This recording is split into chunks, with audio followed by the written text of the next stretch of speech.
வேங்கை வயல் விவகாரத்தில் உயர்நீதிமன்றத்தின் மூலம் அரசியல் நடத்த அனுமதிக்க இயலாது என நீதிமன்றம் காட்டமாக தெரிவித்துள்ளது. அண்மை செய்தியாக பார்த்து வருகிறோம். நீதிமன்றங்களை அரசியல் மேடையாக்க வேண்டாம் என நீதிபதி கேட்டுக் கொண்டுள்ளார். அரசு தரப்பில் அறிவியல் பூர்வமான விசாரணை நடத்த வேண்டும், போராட்டம் நடத்த அனுமதிக்க கோரிய மனு மீதான தீர்ப்பை நீதிபதி ஒத்திவைத்துள்ளார். கூடுதல் விவரங்களுடன் இணைகிறார் செய்தியாளர் ரஃபீக் ராஜா. இந்த விவகாரம் குறித்த முழு விவரங்கள். நிச்சயமாக திருமங்கலத்தைச் சேர்ந்த கண்ணன் என்பவர் உயர்நீதிமன்ற மதுரை கிளையில் ஒரு வழக்கினை தாக்கல் செய்திருந்தார். அந்த வழக்கில் கடந்த 2022ஆம் ஆண்டு புதுக்கோட்டை மாவட்டம் வெங்கவெளி கிராமத்தில் மேல்நிலை நீர்த்தேக்க தொட்டியில் மனித கழிவு கலந்த விவகாரத்தில் உண்மை குற்றவாளிகளை கண்டுபிடிக்க அனுமதி, போராட்டம் நடத்த அனுமதி வேண்டி காவல்துறைக்கு விண்ணப்பித்திருந்தோம். காவல்துறை அனுமதிக்கவில்லை. எனவே நீதிமன்றம் எங்கள் போராட்டத்திற்கு அனுமதிக்க வேண்டும் என்றுதான் இந்த மனு தாக்கல் செய்திருந்தார்.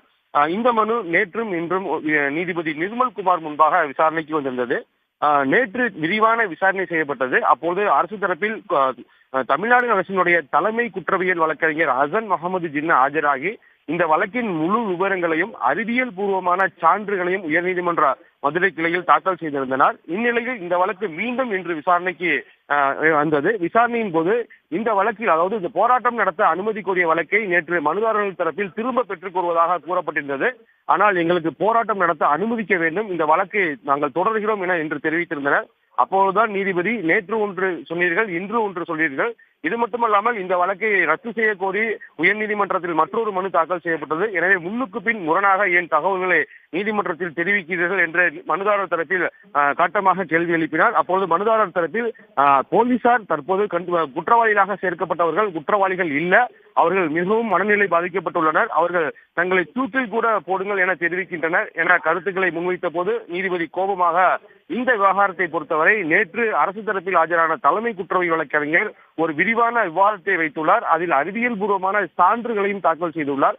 இதுபோன்று அறிவியல் பூர்வமான விஞ்ஞான ரீதியான விசாரணை நடத்தி தற்போது குற்றப்பத்திரிகையும் தாக்கல் செய்யப்பட்டு விட்டது. இனிமேலும் இந்த போராட்டத்துக்கு அனுமதி கோருவது என்பதை நீதிமன்றம் ஏற்றுக்கொள்ள முடியாது. இது போன்ற போராட்டங்களுக்கு உள்நோக்கம் ஏதாவது இருக்க வேண்டும்.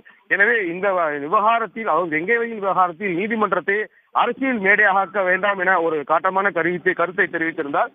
அப்போது இன்றும் தமிழ்நாடு அரசினுடைய கூடுதல் தலைமை வழக்கறிஞர் ஹசன் முகமது ஜின்னா ஆஜராகி மனுதாரர் தரப்பில் கூறக்கூடிய குற்றச்சாட்டு முற்றிலும் ஏற்க முடியாதது. இந்த வழக்கை பொறுத்தவரை அறிவியல் பூர்வமான சயின்டிபிக் ரிப்போர்ட்டுடன் குற்றவாளிகள் கண்டுபிடிக்கப்பட்டுள்ளனர். ஏனோ தானோ என்று இந்த வழக்கு விசாரணை நடத்தவில்லை. எனவே மனுதாரர் தரப்பில் இவர்கள் தான் குற்றவாளி இல்லை என்றால் அதை விசாரணை நீதிமன்றத்தில் முறையாக வழக்கை விசாரணை நடத்தலாம். எனவே போராட்டத்திற்கு அனுமதி வழங்கக்கூடாது என எதிர்ப்பு தெரிவித்திருந்தார். இதனைத் தொடர்ந்துதான் இந்த வழக்கில் உரிய உத்தரவு பிறப்பிப்பதற்காக வழக்கு விசாரணை நீதிபதி ஒத்திவைத்துள்ளார். தகவல்களுக்கு நன்றி ரஃபீக் ராஜா. உடனுக்குடன் செய்திகளை தெரிந்து கொள்ள சன் நியூஸ் பெல் ஐகானை கிளிக் பண்ணுங்க.